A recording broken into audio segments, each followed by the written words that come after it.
He had everything anyone could ever dream of, an enormous mansion, luxurious cars, servants at his command, and wealth that could last generations. But none of that mattered anymore. Lying on the soft, cold bed of his grand bedroom, he felt a pain that no amount of money could fix. Doctors had come and gone, their faces serious, their voices filled with sympathy, but none could offer a cure. Every test, every medicine, every treatment had failed. He was tired, weak, and scared. For the first time in his life, he felt helpless. The man had always believed that money could solve every problem. Illnesses, difficulties, even loneliness, he thought he could buy his way out of anything. But now, staring at the high ceilings of his mansion, he realized how powerless he truly was. The walls that once made him feel secure now seemed like a prison. The grand chandeliers, the expensive paintings, the plush carpets, all of it felt meaningless when faced with the possibility of losing his life. He had worked hard for his fortune, built an empire, and lived a life many envied, yet here he was, feeling smaller than a child. Days turned into nights, and nights into restless hours filled with pain. He could hear the laughter of children in the street outside, the distant sound of people living ordinary lives, unaware of the wealth he possessed, unaware of the battle he fought silently behind his high walls. He envied them in a way he never thought he would. For the first time, he wished for something that money could not buy: health, life, and a chance to see another sunrise. His family visited him, bringing flowers, expensive gifts, and words of encouragement. But even their presence could not chase away the fear inside him. Their voices sounded distant, almost like echoes. He knew they cared, but he also knew that love alone could not heal the sickness that gripped him. Each day, he felt a little weaker, a little more uncertain, and a little more desperate. Something inside him shifted. He realized that wealth, power, and pride were meaningless if he could not use them to save himself.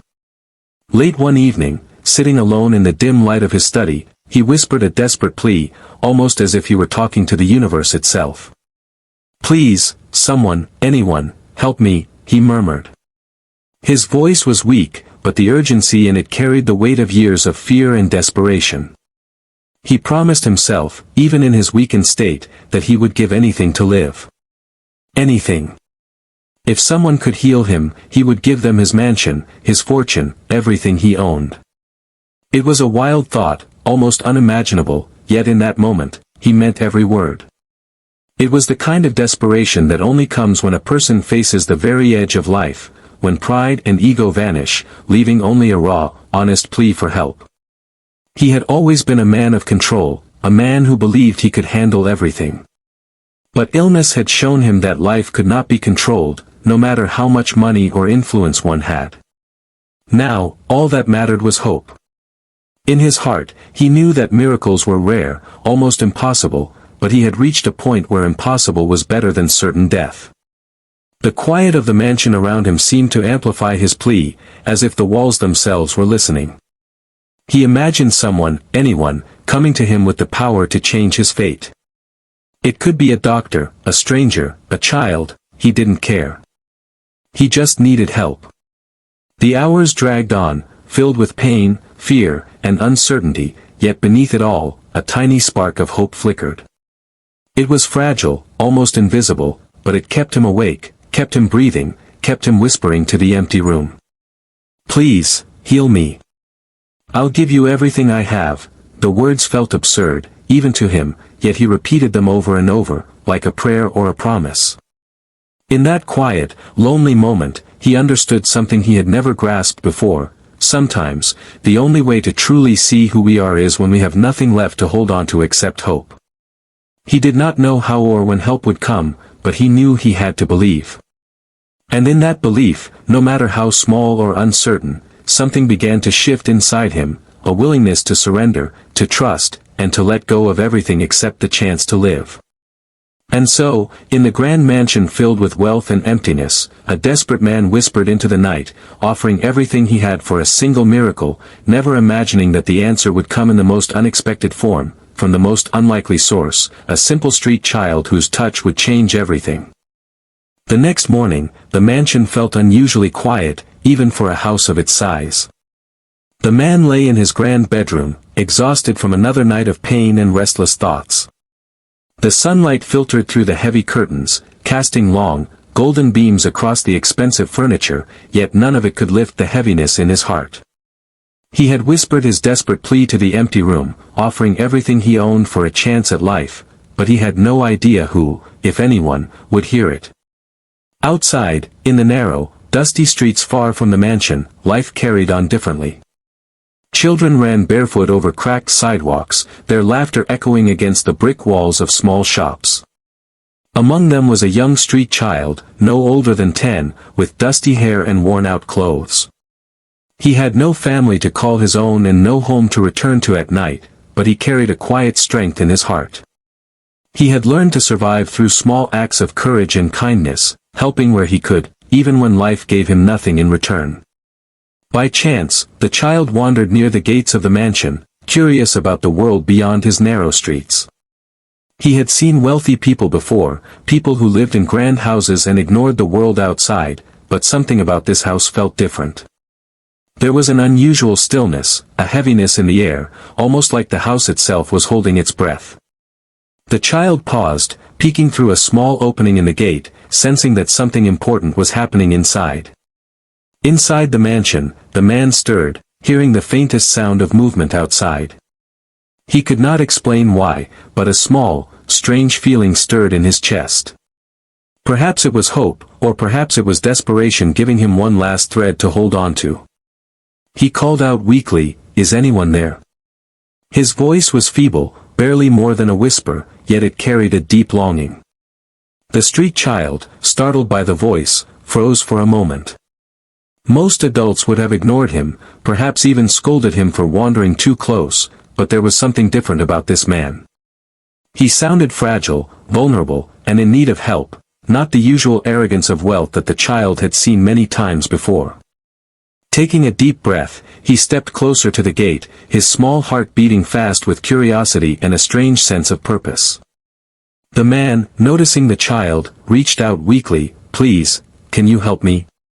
His voice trembled, filled with fear, hope, and urgency all at once.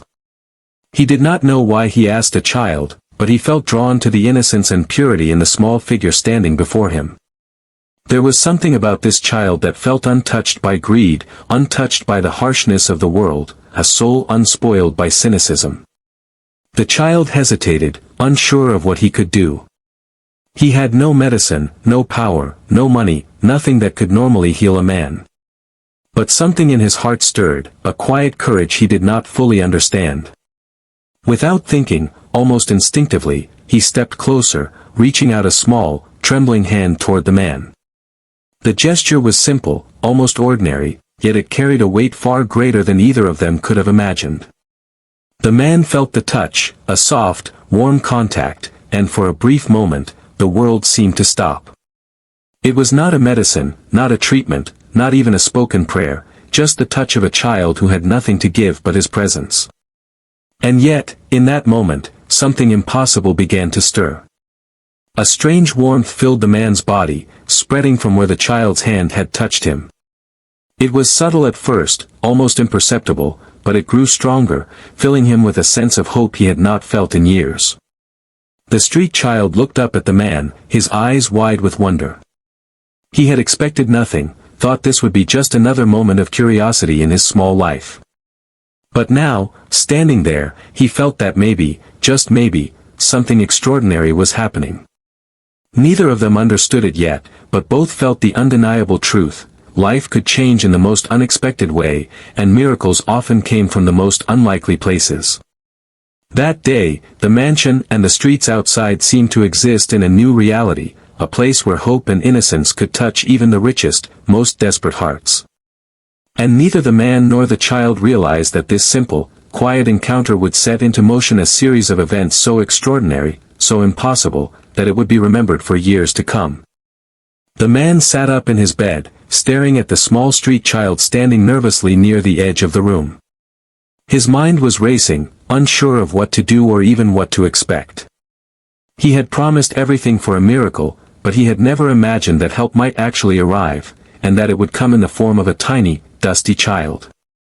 The child's eyes were wide, curious, and fearless, holding a mixture of innocence and courage that the man had long forgotten existed in the world. For a moment, the room was silent. The man's breathing, heavy and uneven from days of sickness, filled the space. He had wealth beyond imagination, a mansion that could be seen from miles away, yet he felt more vulnerable now than he had in years.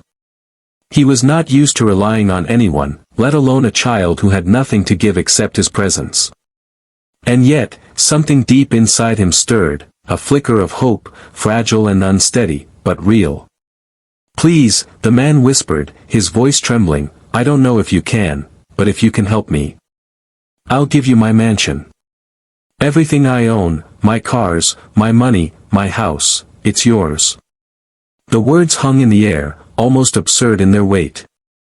The child blinked, unsure whether he had heard correctly. A mansion? Everything he could ever dream of, offered for something he could barely understand. The man's voice was serious, pleading, almost desperate, and yet it carried a strange calmness beneath the fear. The child took a small step forward, his heart pounding. He had grown up in a world where promises like these were meaningless. People said things to get what they wanted, but they rarely meant them. And yet, there was something different about this man. He did not speak with arrogance or expectation. He spoke with fear, hope, and honesty, the purest combination the child had ever seen. The child reached out, hesitating only for a moment. His small hand hovered in the air, unsure if it would be enough, unsure if anything he did could truly change the man's fate. Yet something inside told him to try, to act, to do what he could, no matter how small.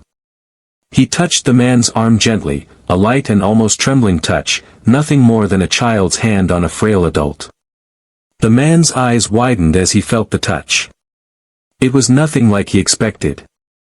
There were no magic words, no medicine, no ritual, just a simple, pure act. And yet, for the first time in weeks, he felt a warmth spreading through his body, subtle at first, then stronger, filling him with a sense of life he had long forgotten. Pain began to fade, and a strange lightness took its place. His breathing eased, and he could feel his strength slowly returning. The child looked at him with wide eyes, unsure of what was happening. He had expected nothing, believed he could do nothing, and yet here was a man who had promised everything, now beginning to recover from something that seemed impossible. The room, the mansion, the grand furniture, it all seemed to fade into the background, leaving only the two of them and the miracle that had begun with a simple touch. The man's voice shook as he spoke again, this time in awe. I don't understand it, but it's working. I can feel it. You've done it. The child smiled faintly, shyly, as if unsure of what he had just done or what it meant. He had grown up seeing hardship, suffering, and despair, but he had never imagined he could be part of something so extraordinary. And yet, here he was, the unlikely hero in a story that was only beginning. The man, overwhelmed with gratitude and disbelief, repeated his offer once more. "Anything, everything, it's yours. My mansion, my wealth, just, please, heal me." His voice was filled with sincerity, humility, and a vulnerability he had never shown anyone. For the first time in his life, he realized that life was worth more than all the riches in the world, and that sometimes, miracles could come from the smallest, simplest acts. And in that quiet moment, a bond began to form between the man and the child, not of wealth or power, but of trust, hope, and something neither of them could fully explain. A miracle had begun, and it was only the first step in a story that would astonish everyone who heard it. The room was quiet except for the faint sound of the man's shallow breathing. The mansion, with its high ceilings and sparkling chandeliers, felt strangely small now, as if all its grandeur had faded into the background. Nothing in the world seemed as important as the moment unfolding between the wealthy man and the small street child standing before him. The child's hand hovered over the man's arm, trembling slightly. He had never done anything like this before. He was just a street child, used to surviving on scraps and kindnesses from strangers, yet something within him urged him to act. His heart pounded, but there was no fear, only a deep sense that he could make a difference, that he could somehow help the man who had so desperately reached out to him. When the child finally touched the man's arm, it was gentle, almost hesitant. At first, nothing happened. The man felt the child's soft fingers brush against his skin, and for a moment, he worried that the gesture would be meaningless. He closed his eyes, praying silently, unsure if this simple touch could really heal him. Then, slowly, a warmth began to spread. It started as a tiny spark in his chest, faint but unmistakable. It was as if a fire had been lit inside him, growing steadily, filling every corner of his body with a comforting heat. The pain that had been constant for weeks began to ebb, replaced by an unfamiliar lightness. His muscles, stiff and weak, relaxed. His racing heart slowed, and his breathing deepened as a wave of energy washed over him. The man opened his eyes in astonishment. He looked at the child and then at his own hands, unable to believe what was happening. His body, once frail and trembling, felt strong again. Strength he had not felt in weeks, even months, surged through him. The mansion seemed to shimmer with a strange energy, the walls themselves almost alive with the miracle unfolding within them. The child's eyes widened too. He had expected nothing, yet here it was, something incredible, something impossible, happening right before him. A sense of awe filled him, a mixture of wonder and disbelief. He realized that his small, simple act, the touch of his hand, had done something beyond explanation. It was as if life itself had responded to the purity of his intention. Neighbors passing by the mansion's gates noticed the unusual stillness, the sudden quiet that seemed to hang in the air. The servants, who had grown used to the man's illness and weakness, peeked cautiously through the doors. They had seen him decline day after day, had grown accustomed to his frailty. And yet, now, they watched in stunned silence as he rose from his bed, his movement steady, his posture confident, his face glowing with life. The man's voice trembled as he spoke, barely believing the words himself. It's true. You healed me. Tears welled up in his eyes, the first real tears of relief he had cried in weeks. He reached for the child, wanting to embrace him, to show gratitude that words could never express. The child ducked slightly, shy and overwhelmed, but allowed the man's hands to rest on his small shoulders. Neither of them could explain what had just happened. There were no instruments, no potions, no magical words, just a touch, and a miracle. It was impossible, unbelievable, and yet undeniable. The mansion, which had once symbolized wealth and power, now felt like the witness to something far greater, the power of innocence, faith, and human connection. The man fell to his knees, not in weakness, but in reverence. I promised you my mansion. I'll give you everything I have. Please, accept it, he said, voice thick with emotion. He realized that this child, with nothing but courage and purity, had given him the greatest gift imaginable, life. The child shook his head, still overwhelmed. He had not expected wealth, nor did he ask for it. All he had wanted was to help, to respond to a need greater than himself. And yet, in that moment, he saw the man's gratitude, his humility, and something shifted inside both of them. They understood that life had just created a bond that went far beyond riches or status. Outside, the sunlight glinted off the mansion's windows, casting beams across the street as if nature itself were celebrating the miracle. The impossible had happened. A simple touch, born of innocence and courage, had transformed despair into hope, weakness into strength, and fear into wonder. And neither the man nor the child would ever forget that moment, the moment when the unthinkable became reality. Word spread quickly, faster than anyone could have imagined. The mansion, once just a place of wealth and luxury, had become the center of whispers and astonishment. Servants who had served the man for years rushed through the halls, their eyes wide, their mouths open in disbelief. Friends, neighbors, and even strangers arrived at the gates, drawn by rumors that something impossible had happened inside. They had seen the man decline day by day, watched his once strong body grow frail and weak. They had heard the doctor's grim predictions, had witnessed the expensive treatments fail one after another. And now, suddenly, he stood tall, strong, and vibrant, as though the illness that had haunted him for months had been erased in a single moment. Outside the mansion, a crowd began to gather. Street vendors paused their work, children playing nearby stopped in their tracks, and even passers-by who had no idea what was happening felt the pull of curiosity. The story was impossible to ignore: a wealthy man, healed by a street child, something that seemed too extraordinary to be real. People murmured to one another, exchanging versions of what they had heard, each more astonishing than the last. Inside, the man sat on the edge of his bed, still trying to process what had happened. The child, standing quietly beside him, seemed almost ordinary, yet there was an aura of something incredible around him. The man's eyes shone with gratitude, his hands still trembling from the shock and relief of being alive again. He had promised the child his mansion, and now, surrounded by witnesses, he realized how profoundly life had shifted in that single, miraculous moment. The crowd outside could see the servants moving about, their expressions a mixture of awe and disbelief. Some of the wealthy neighbors craned their necks over the gates, trying to catch a glimpse of the child who had performed what everyone now called a miracle.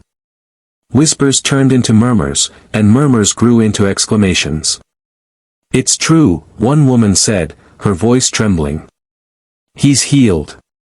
Even the doctors who had once pronounced the man's condition hopeless arrived, curious and skeptical.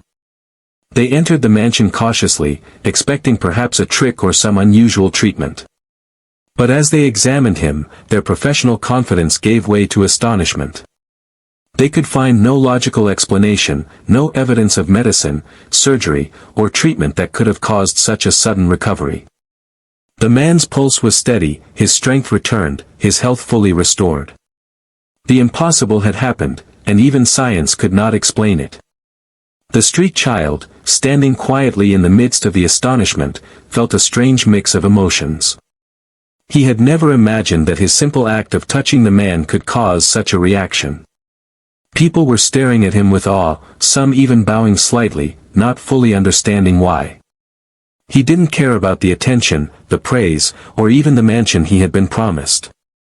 All he knew was that he had responded to a plea with his heart, and something extraordinary had followed. The man, now fully aware of the crowd's presence, spoke loudly so everyone could hear. "This child, this brave, kind child, saved my life," he said, his voice filled with reverence. "I offered him everything I own, and even that cannot repay the gift he has given me.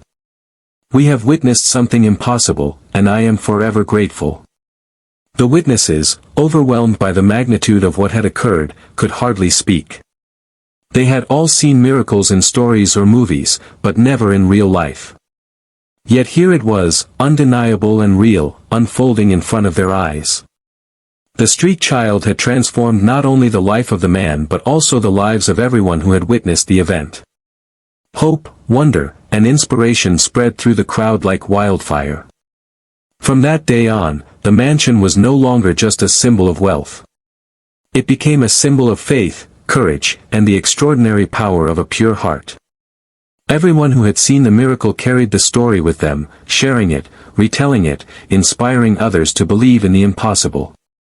And the man and the street child, forever changed by their encounter, knew that life had introduced them to a bond stronger than anything money could buy, a bond built on trust, kindness, and the unexplainable magic of a single, miraculous touch. After the miracle, the mansion felt different, almost alive. Sunlight streamed through the tall windows in a way that made the gold and marble shimmer as if celebrating the man's recovery. But the greatest change was not in the walls or the furniture, it was in the man himself. He walked through his halls, once filled with pride and self-importance, now with a new awareness, a quiet humility. The sickness had taken more than his strength, it had taken his illusions of control, and in giving them back, life had taught him something far greater. For the first time, he saw the world clearly. The wealth, the cars, the mansions, they were nothing compared to the gift he had received. He realized that all his life, he had believed that money could protect him, could solve every problem, could buy respect, love, and even life itself. But here he was, saved not by doctors, not by potions, not by science, but by the touch of a child who had nothing, yet had given everything. The thought humbled him deeply, shaking him to his core. He started to reflect on the choices he had made, the people he had ignored, and the lives he had overlooked in his pursuit of power and wealth. He remembered the street vendors, the beggars, the children in the alleys, and suddenly felt a connection to them that he had never felt before. Life was no longer just a game of accumulation, it was fragile, precious, and meant to be shared. The transformation was not only emotional but physical as well. He noticed the energy in his body, a strength that went beyond the absence of illness. He could breathe freely, walk without pain, and even feel joy in the small things, the flutter of a bird outside, the laughter of children in the street, the warmth of sunlight on his skin. These simple pleasures, long ignored, now filled him with gratitude and wonder. He called the child to his side, studying him closely, as if trying to understand how someone so small, so seemingly powerless, had accomplished what so many experts had failed to do. The child looked at him with innocent eyes, unassuming and calm, unaware of the magnitude of what had happened. The man smiled softly, realizing that miracles often come in forms too simple to recognize at first glance. Word of the miracle continued to spread, but now the man saw the world differently. He no longer feared death, for he had touched something far greater than life itself, faith, humility, and the power of human connection. He began to plan not for himself, but for others. He thought of the children in the streets, the sick, the lonely, and the hopeless, and he decided that his wealth would no longer serve only him. It would become a force for good, a way to repay the kindness and innocence that had saved him. The mansion, once a symbol of pride, became a center of generosity. He opened its doors to those in need, offering food, shelter, and care. The staff, once accustomed to merely serving the man, now joined him in acts of charity, inspired by his newfound purpose. He found joy not in the accumulation of possessions, but in the transformation of lives, starting with his own. Even the simplest moments became profound. The man laughed again, a deep, full laughter that had been absent for years. He listened carefully to the voices of those around him, offered guidance and compassion, and felt a sense of connection that no amount of wealth could have bought. He learned that real power lay not in dominating life, but in embracing it with humility and gratitude. And yet, through it all, he never forgot the child. The little boy who had touched him, quite literally, had changed everything.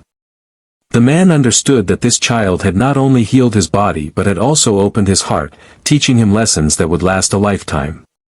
The unthinkable had happened, a complete transformation of mind, body, and spirit, born from an act of courage and innocence that neither wealth nor experience could replicate. From that day forward, the man was no longer just a wealthy man.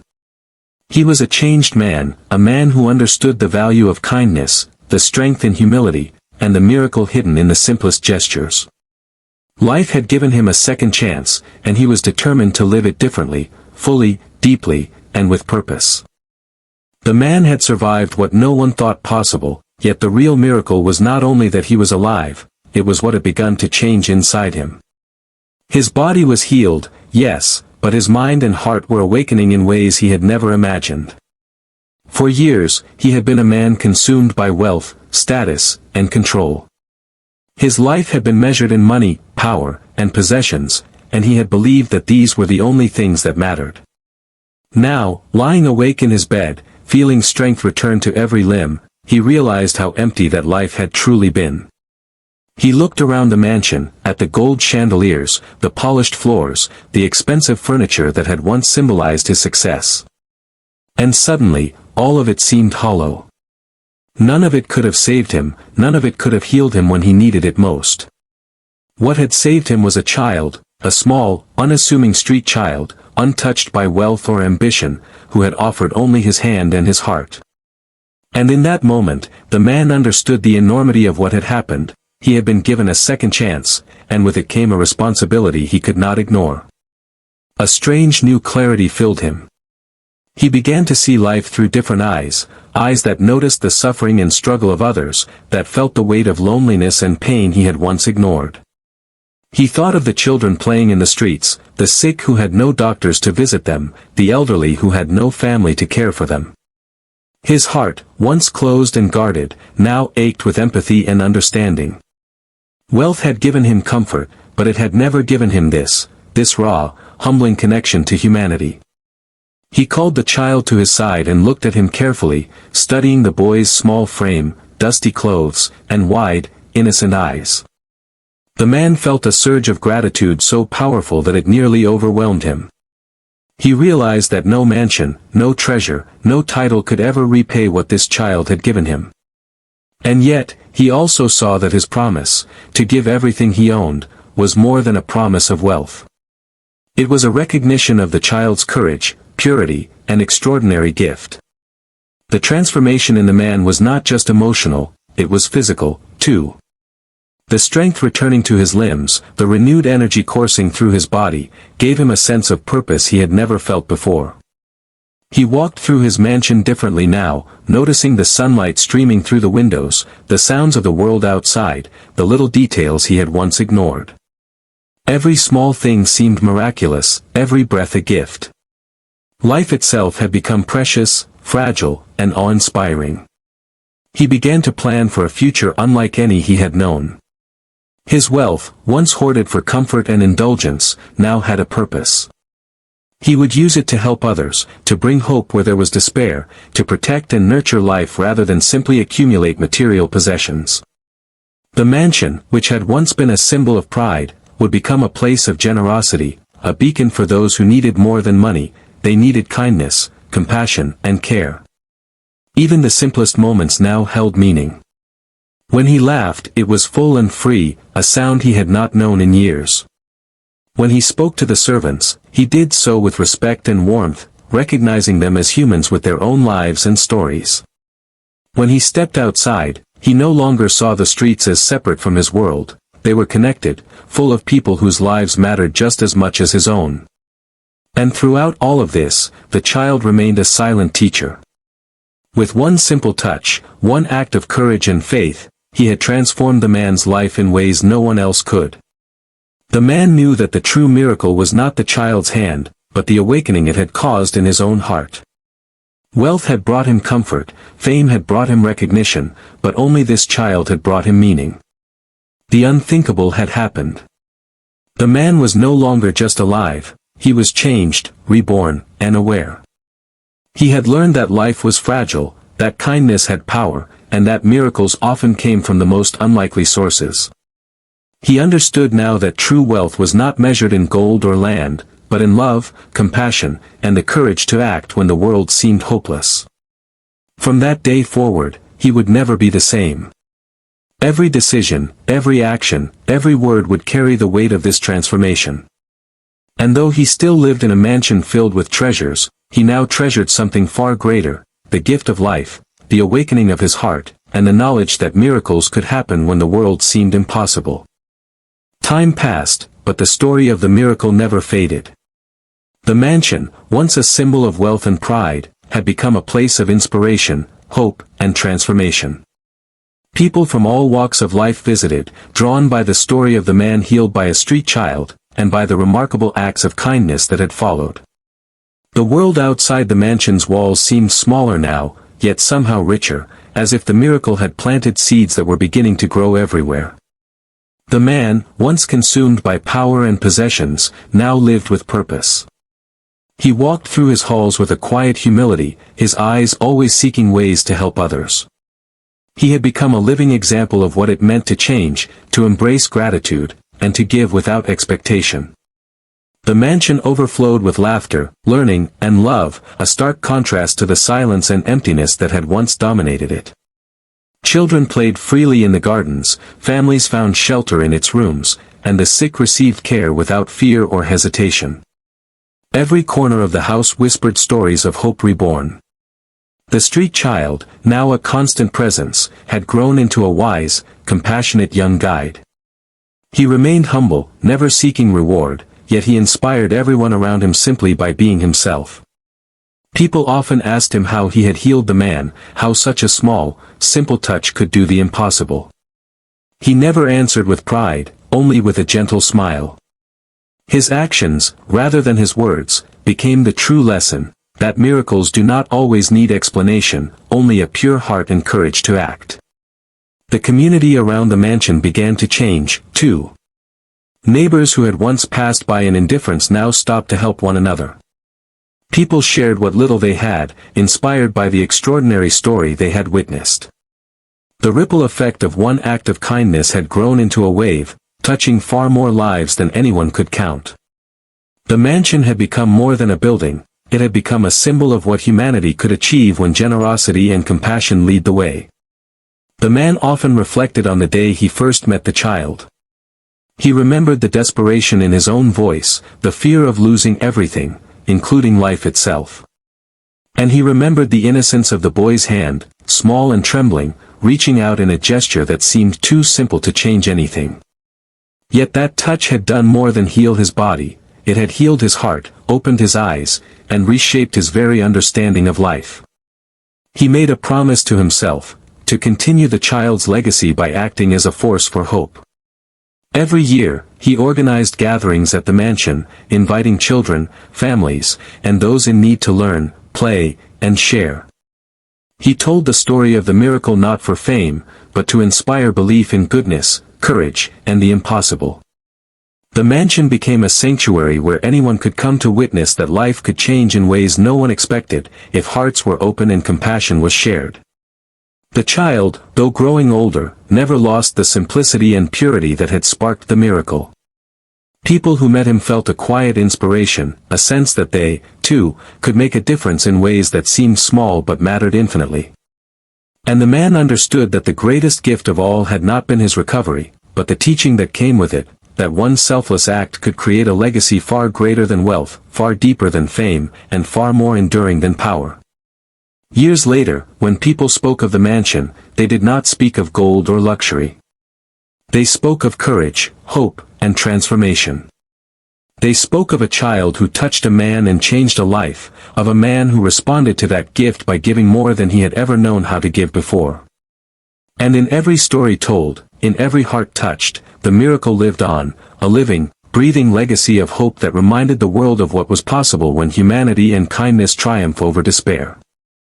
The mansion, once a lonely fortress of wealth, had become a beacon of light. The man and the street child, bound forever by the extraordinary event, knew that their lives were intertwined not by fate alone, but by the choice to act with courage, love, and faith. And as the sun set behind the mansion each evening, casting golden light over its walls, the world seemed a little brighter, a little kinder, and a little more filled with the unthinkable magic that comes from one simple, miraculous act of heart.